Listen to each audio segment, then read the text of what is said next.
Magandang araw sa inyo mga ka-native, bagong topic na naman tayo. So topic natin ngayon ay paano makatipid sa patuka ngayon dahil nga sobrang nagmamahal na yung gasolina, naaapektuhan na rin yung nagdi-deliver, no? Na gumagastos sa gasolina kaya tumataas yung presyo ng feeds. So pagkaalam ko tumataas na ng 1 to 2 pesos per kilo sa ngayon yung mga feeds. No, kasi nga may agribitin tayo. Ako hindi pa naman ako tumaas, pero tumaas yung presyo.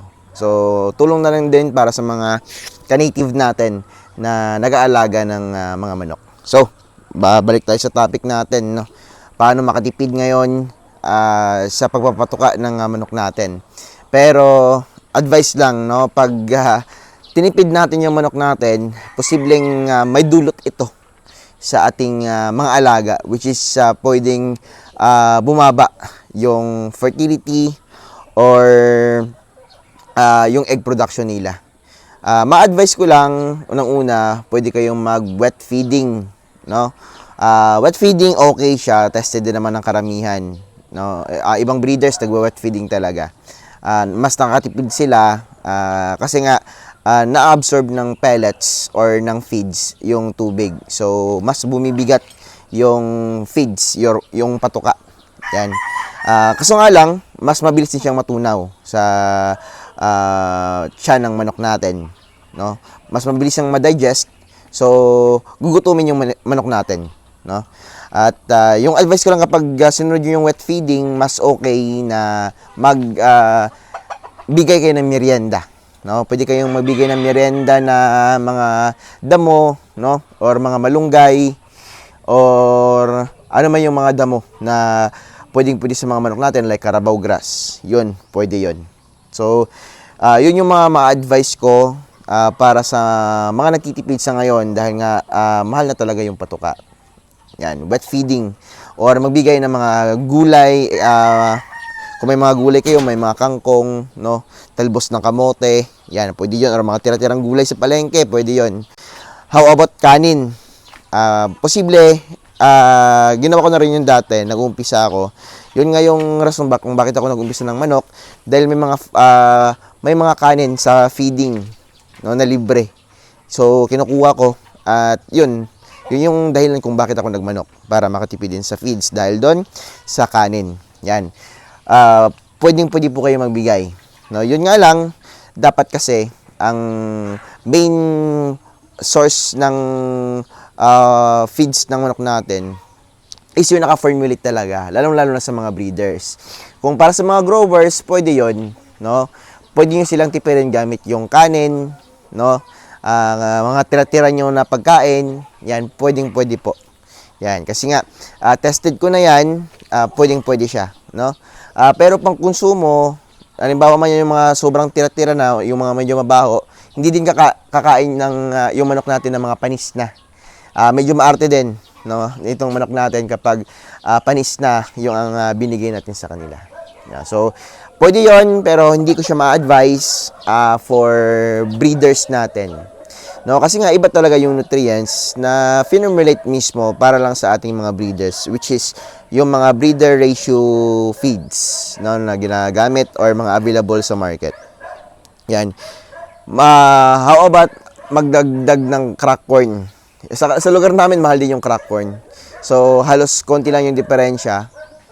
Mas okay na lang na doon na lang kayo mismo sa mga subok na pellets. Yan. Ang crack corn kasi, okay din naman, pero wag na sobrang dami.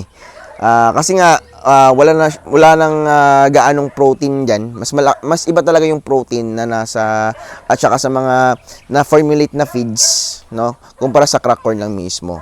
How about naman sa tahop or sa hammered? Yan, no, corn bran tsaka hammered. About doon, hindi kasi ako nagbibigay talaga sa manok ko. Kasi nga nagbigay ako dati nung nagsisimula pa lang ako.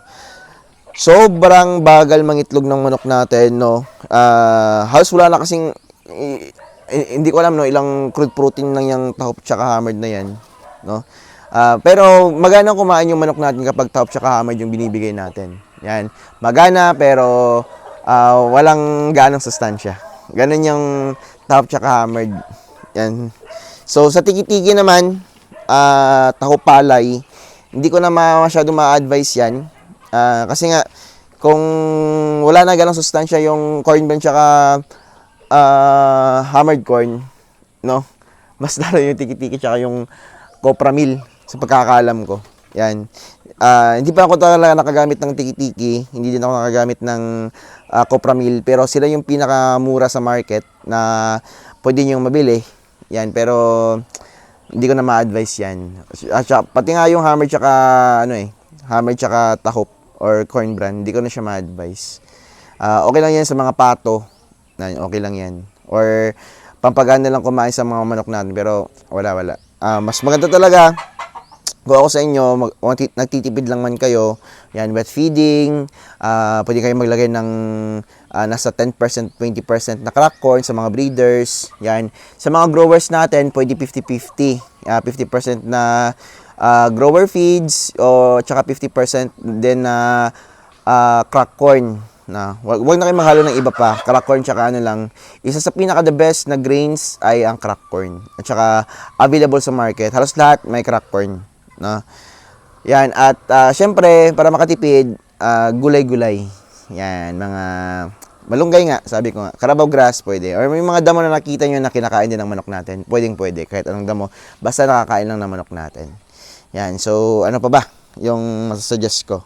At syempre, be responsible talaga. Kapag nagutom yung manok natin, hinayaan lang natin, sobrang dinayet natin sila, possible na maging epekto niyan, kakainin nila yung itlog nila. Kasi nga, kulang pa sa kanila yung kinakain nila. So, wala silang ibang kainin. Yung natural way ng manok natin kapag sa wild, or kahit dito sa naka-range or nakakulong, kapag nagutom yung manok natin or nauhaw man, kakainin nila yung itlog nila. Lagi yung tatandaan yan. Sabi ko nga, kapag tinipid natin yung mga alaga natin, tinipirin din tayo ng ating mga alaga sa kanilang produksyon. So, napaka-importante na mayroon tayong alam sa mga patuka ng manok natin. So, ilang taon na rin ako nabibreed. At yun yung mga ma-advise ko. Halos lahat, tinay ko na. Mahal na feeds, murang feeds, yung mga nakita niya sa mga broiler farm ng mga feeds, yan, na-try na natin yan, Iba talaga kapag kung sa breeder, pang breeder, kung sa grower, pang grower, kung sa pampataba, sa pampataba. Yun yung ma-advise ko. Sa tagal-tagal ko na rin nagmamanok, Yan, honest advice para sa inyo. So, yun lang po mga kanitib. Abang-abang sa mga next vlogs natin. Yung mga vlogs natin, posibleng makatulong yan sa inyo. Kasi nga, lahat ng nararanasan ko at saka negative at saka positive, yan, isi-share ko dito sa YouTube channel natin. So, yun lang po mga kanitib. Maraming salamat po sa panonood. God bless po sa inyo lahat.